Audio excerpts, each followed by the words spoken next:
What do we mean when we talk about personality? What is your personality? One of the things that I think is most important is that you're speaking kindly of others, right? If I was always bagging on somebody else, when you and I have conversations, you're going to be wondering, what is it that Colter says about me when I'm not around? Your personality is the way you affect other people. Think about that. The way you affect other people. Just saying that. Yeah. Tell me more about that. I'm interested. I think you're worthy of sitting here talking to. I want to know more about what you're doing. I care about you. There's so much in that statement. Tell me more about that.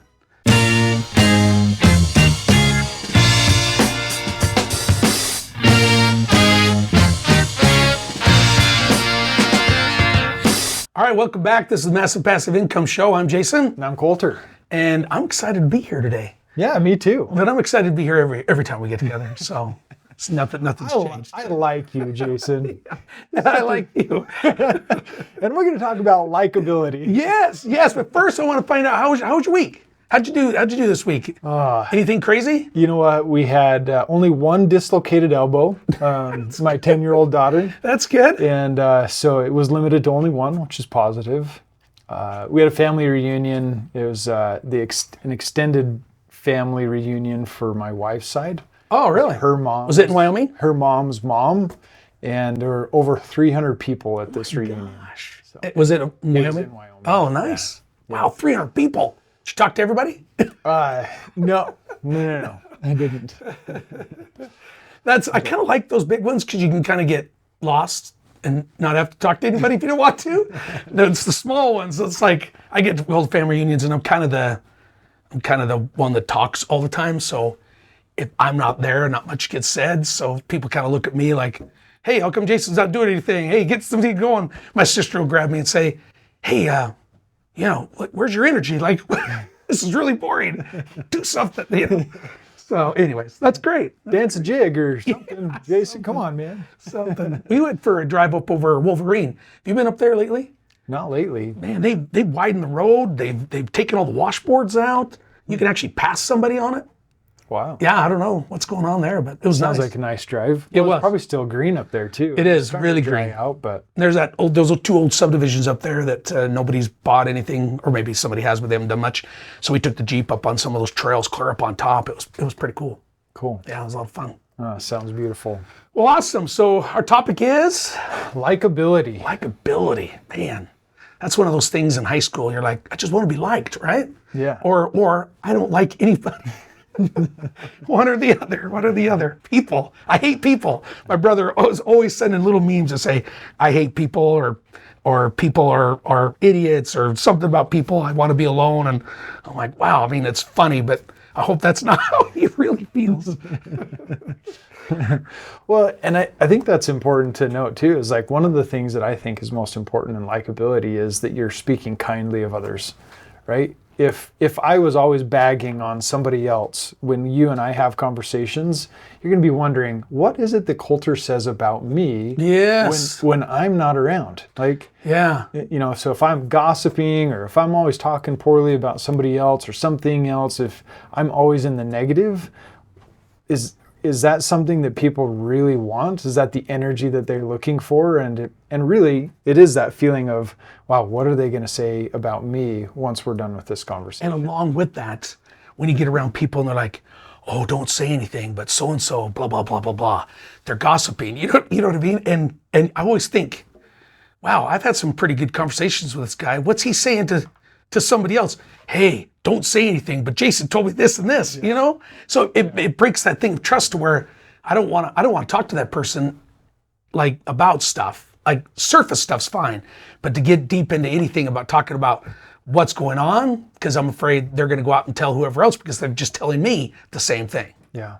So really talking kindly about people in general. Not gossiping and being kind, for one, but also, just speaking kindly of others. I think that shows character for a person too, knowing that they're not bad-mouthing somebody all the time. I mean, sometimes you have to blow some steam off And I always preface it, I'm blowing some steam, give me 5 minutes. And then when I'm all done, then I'm like, okay, I'm done with it. And then you move on. But there are those people that just constantly are bad-mouthing somebody. Yeah. Yeah.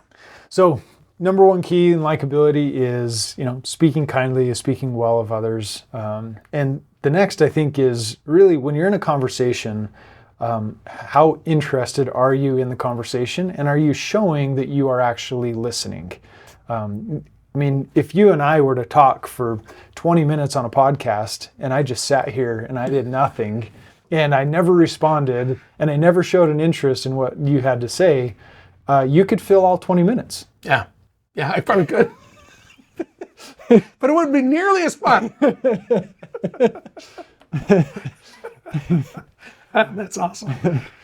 But it comes down to feeling like you're developing a relationship. Yeah. And that somebody cares that you have something important to say. And I think as a complement to that is asking questions that says, hey, you know what? Not only have I listened, but I'm interested in knowing more about your position on that particular topic. Yeah. And I love that. My mother and my mother-in-law and my wife are brilliant at this.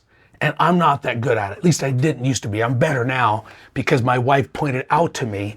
She goes, have you ever seen yourself in a crowd? And I'm like, no. She goes, you go up and you ask somebody a question, like, hey, how are you? Or doing this or whatever else. She says, and then you stare off someplace else.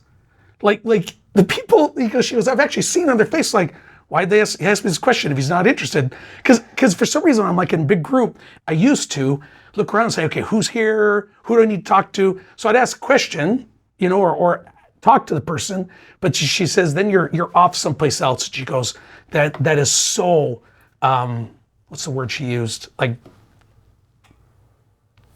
admissive, or not admissive, what's the word? Dismissive. Yeah. She says that's so dismissive, and she goes, you can see the people on their face like, why is he asking me questions if he's not really interested? Yeah. And so I've really tried hard not to do that. But my mother-in-law and my wife, I'm not kidding, they meet with somebody, a complete stranger, within 5 minutes, they want their phone number, email, and they want to hang out because they sit there and they just, tell me more about that. Wow, that's so great. Man, that's so good for you. So people are just like, oh, wow, these people are awesome. They're interested in me. Because I think most people want to be heard. Most people want to be interesting. And so when somebody looks interested in them and what they have to say and their opinions, man, I think that's huge in the likability deal. Yeah. Well, I think it's a skill that you have to develop, right? For you to have recognized that or have somebody point that out. Yeah, she recognized it, which is a really big compliment, saying, hey, you know what, Jason, I love you enough to be like, hey, you kind of look like you don't care. Yeah, that's what she said. And for you to be able to make that correction, I think that naturally we are distracted by everything else that's going on. Yeah. And it really takes a lot of attentiveness in trying to make sure that we're engaged in the conversation that is there and present. Yeah. For me, I don't like going to a really noisy restaurant. It's really hard for me. The environment is not where I feel like I can have a true and meaningful conversation. And so I have to steer away. Yeah, just too many distractions, right? If it's Texas Roadhouse, love the food, and the environment is fun. Yeah.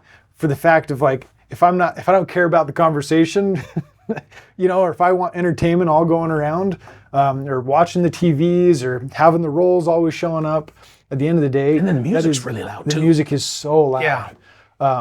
So I go, my first choice is somewhere that's quieter so that I can actually have a conversation with, whether it's me taking my wife out to dinner, or we're going with another couple, or we're taking the whole family out. I just feel like there's an environment that's better for me, just because sensory for me is a huge deal when it comes to communicating. It's funny you say that, because sometimes I pick Texas Roadhouse because my wife's got tons of friends and people that want to do. Anyways, I need to be very careful because sometimes I'm like, let's go to Texas Roadhouse because it is loud, it is distracting, and there's just not much to say to the other person, so it makes it fill in all the space of the awkwardness. Is that? That may sound really bad. So that's why Jason and our wives and I are going to Texas Roadhouse tomorrow night. Oh, that probably sounds bad, but I have made that decision. I'm like, let's go to Texas Roadhouse, because it seems like 2 minutes into the conversation, there's like nothing more to say. And then it's awkward if you're someplace quiet. And then I feel like, because I'm the type of person that likes to take control of the conversation, I feel like I'm doing some dog and pony show. I'm telling stories, I'm doing all sorts of things, and I'm the entertainment for the night. And sometimes I don't want to be the entertainment for the night. So I'd rather be someplace where it's all distracting, it's all, so we can have a conversation. It's fun, but there's no awkwardness, and I don't feel like I'm there, because sometimes I feel like that's the only reason why I'm there, Well, and I think that just comes down to, it's not necessarily because you're not interested in them, the conversation, or the opportunity to be with them. It is, we're going to go and we're going to have an experience, but tonight I'm not going to go to Longhorns or, I'm going to, because it's so quiet and it is full on engaging conversation. Yes. And quieter music, rather than Texas Roadhouse, where the entertainment is the music, is the role showing up every few minutes, is, the rapid pace that's going on. Yeah, that's awesome. So let's go. What's the three things again? So we recap for likability. What are the three things we can do? Speak well of others. Speak well of others. Listen. Listen. And ask more questions. Be intrigued and interested in who it is that you are actually having a conversation with, and be present in the moment for those conversations. So don't say, "Hey, Colter, how are you?" That doesn't look too good. No. But I love your story of like, hey, you know what? That's something that we can learn from. Like, we sure can. We have to fail in order to figure out what success looks like. So true. So what are some takeaways we give people? Some things they could do to help their likability score, to get the 5-star on the Google review. Quit it with the gossip, right? Okay, quit with the gossip. Love that. Get rid of that. You don't need to talk about other people in order to validate yourself. Love that. Because usually it's not about that person, it's about you. It usually is. Yeah. And one of the statement, I paid a ton of money for coaching back in the day, and the guy was a mess. But the one thing I learned from him, one thing I took away, which I think was probably worth the money that we spent, was, what is it about me you don't like about yourself? And that is totally framed when somebody I feel like is being rude or being mean or is gossiping about me. It makes me reframe why they're doing it. There's something about me they don't like about themselves. There's something they wish they were doing that they're not, and so they have to hate upon me. And I've had to even say the same thing to other people, like somebody, I'm like, man, why don't I like that guy? And then I have to reframe it. What is it about him I don't like about myself? What is it about him that he's doing that I want to do or I want to be like, that I am mad at him and it has nothing to do with it? It's about me. Yeah. And once I figured that out, I've been able to connect and be a lot more present. And then the other thing I say all the time is to get people to talk, is tell me more about that. I'm telling you what, especially in negotiations, doing subject twos, talking to people in foreclosure, talking to people that are having financial problems, or just people that are having a good experience or fun time. Like somebody says, oh, my daughter, won first place at this gymnastics contest. Oh, really? Tell me more about that. Man, they light up. They're like, well, I want to tell you about the whole experience. And then you stay present. Don't look someplace else. Yeah. Stay present while they're talking and make comments. And I think those are two things that can help you out to if you're having a tough time with your likability score of pegging on 5. I think those are two things that could help you out. So list those two things again, just high level. What is it about you don't like about myself? So what is it? And you can use it both ways. If somebody's being rude to you, you could say it that way. Or if you feel like you're being rude to somebody else that doesn't deserve it, it's a huge check inside. Like, what is it about that person that drives me crazy? Why does that person drive me crazy? Yeah. Tell me more about that, Jason. Exactly. It's so true. Doesn't that just open somebody up? Just saying that. Yeah. Tell me more about that. I'm interested. I think you're worthy of sitting here and talking to. I want to know more about what you're doing. I care about you. There's so much in that statement. Tell me more about that. Tell you what, and I've learned that from my wife, and I've learned that from my mother-in-law. Those two are just brilliant networkers. I mean, brilliant networkers. They walk in, they can work a room in an hour, and seriously, everybody in there thinks they're their best friend. And they do it naturally. It just comes naturally. What a gift. Yeah. I have to consciously be like, hey, you know what? I need to go and meet more people, because I actually heard a comment the other day. It was, be the first one to act, right? Decide that you're going to be the first one to engage in conversation, because you find that everyone's kind of mulling around and they're hoping to have conversation, but they're not sure quite yet. And it could be a self-esteem, a self-confidence kind of thing. But ultimately, they want to have somebody to talk to. They don't want to stand awkwardly in the corner with the punch. They want to feel like they are able to engage in conversation. Yeah. So if I'm the first to act and go up and say, hey, you know what, I haven't met you yet. What is your name?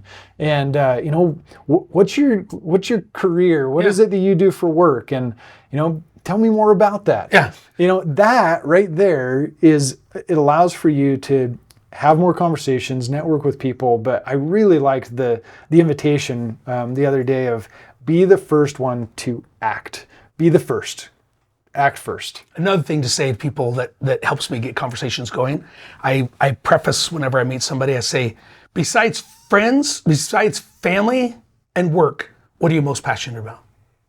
Because everybody will say their family, or everybody will say the work, or maybe somebody will say, well, I'm not passionate about my work. But besides work and family, what are you most passionate about? So it gets them out of their normal thing they say, and they open up.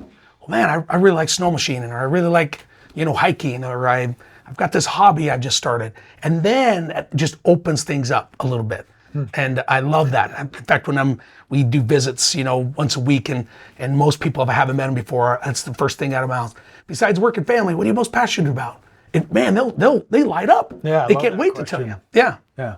Yeah.